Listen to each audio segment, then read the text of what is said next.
Good morning, students of class 9. From today, we will start the new chapter of biology Why do we fall ill? हम बीमार क्यों पड़ते हैं? इसके reasons जानेंगे और इसका क्योर जानेंगे और प्रिवेंशन जानेंगे कि बीमार क्यों पड़ते हैं, क्या क्या फैक्टर इन्वॉल्व होता है हमें बीमार करने के लिए और हम इससे कैसे अपने हेल्थ को बचा सकते हैं। तो लास्ट चैप्टर कंप्लीट हो चुका था, डाइवर्सिटी। आई होप आप लोग उस वक्त पढ़ाई कर रहे होंगे क्योंकि उससे क्वेश्चंस आने वाले हैं। काफ़ी इम्पोर्टेंट चैप्टर था डाइवर्सिटी एंड ये इम्पोर्टेंट चैप्टर है। इससे कुछ क्वेश्चंस होते हैं जैसे कि बैक्टीरिया वायरस का नाम डाल देगा, हेल्थ क्योर, प्लेटिहेल्मिन्थस वगैरह डाल देगा कि हेल्थ में कौन कौन इन्वॉल्व होते हैं उसको अफेक्ट करने के लिए। देखते हैं आज के क्लास में, तो शुरू करते हैं। While doing this exercise, we realize that health and disease in human community are very complex tissue with various interconnected causes. We also feel that ideas of health and disease mean are themselves very complicated. Health और disease के बारे में actual जानकारी लेना बहुत complicated है और इसके बारे में एक्चुअल जानकारी नहीं होने की वजह से बहुत सारे प्रॉब्लम्स क्रिएट होते हैं। When it is asked what causes disease and how it can be prevented, we have to start by asking what are the meaning of the notion. We have learned that cells are the basic unit of the organism.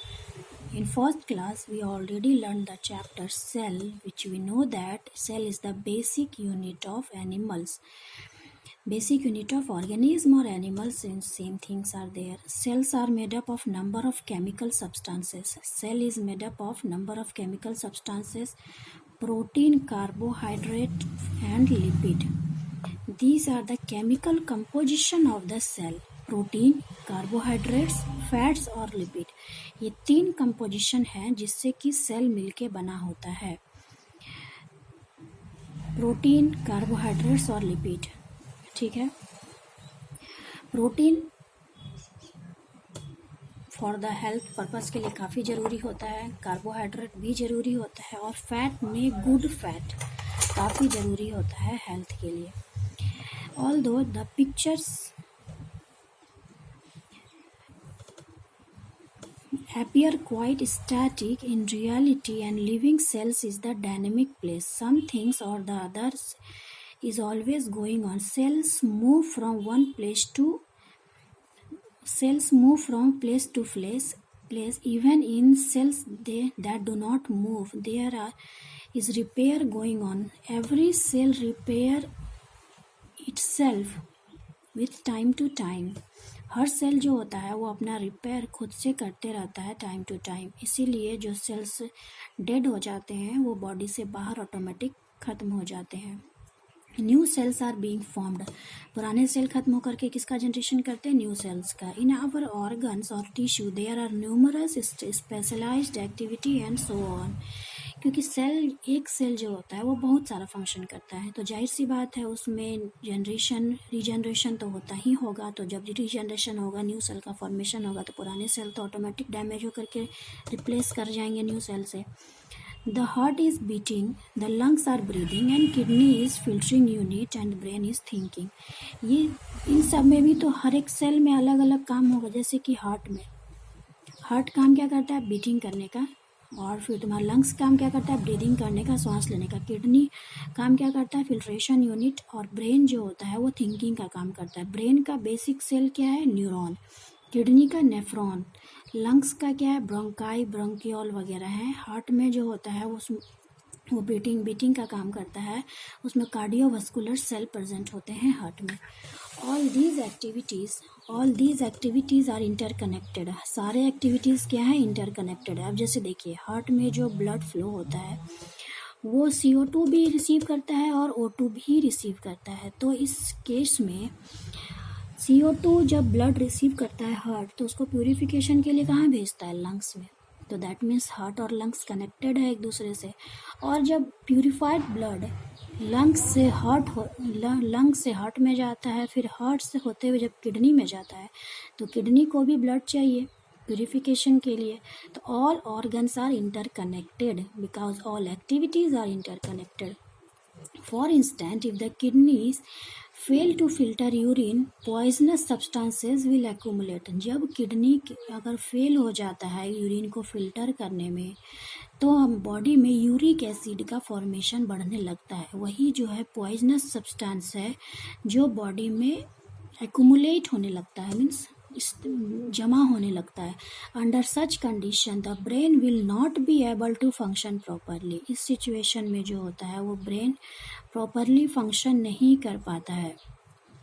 For all these interconnected activity, energy and raw materials are required.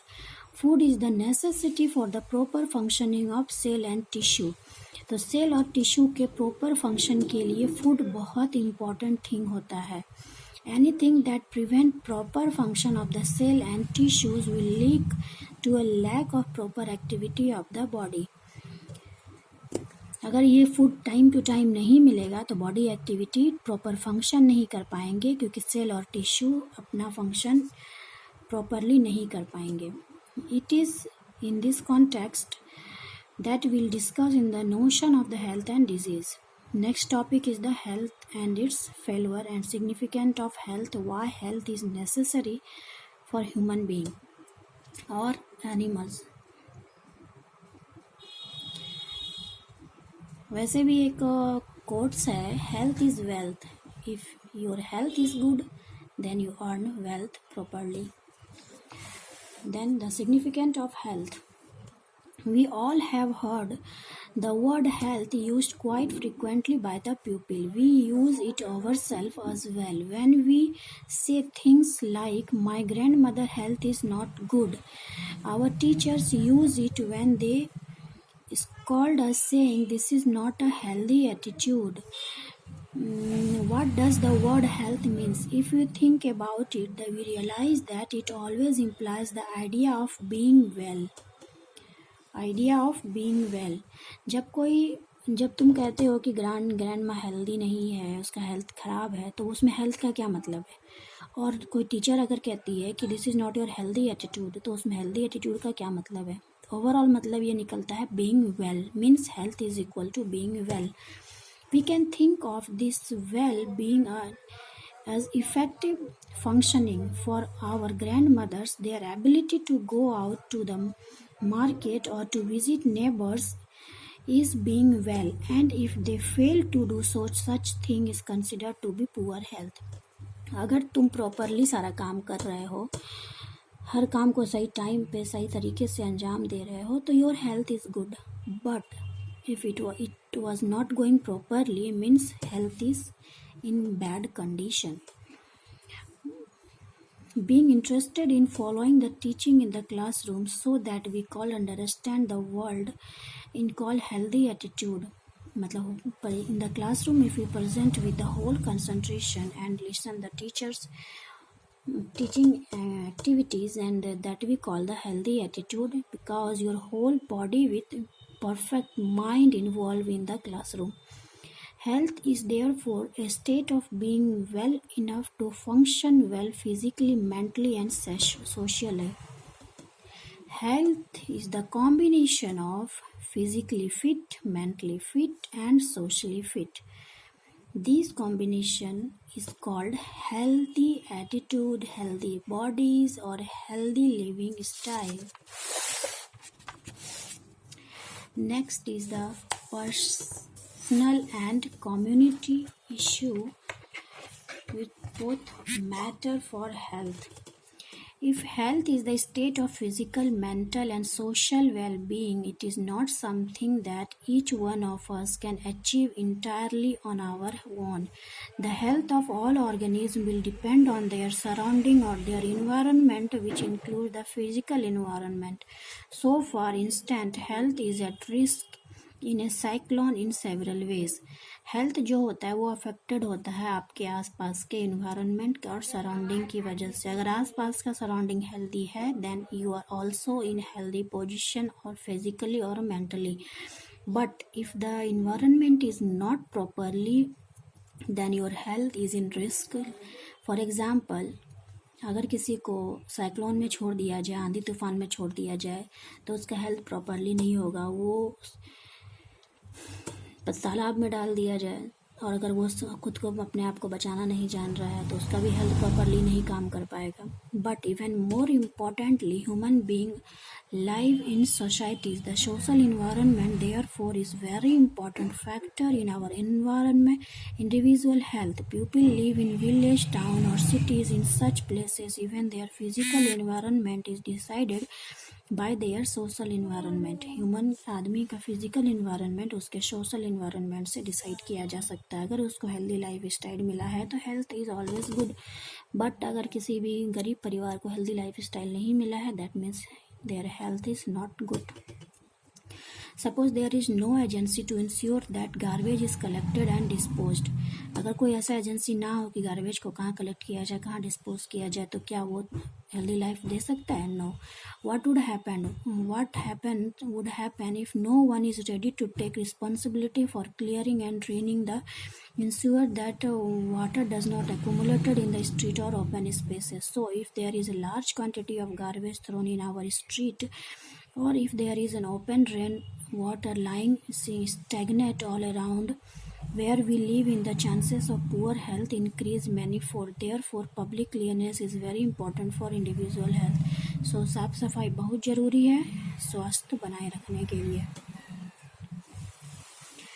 Food is required by all of us for keeping good health, and this food will have to be achieved by doing work. For this, the opportunity to do work has to be available. Good economic condition and employment are therefore required for individual health.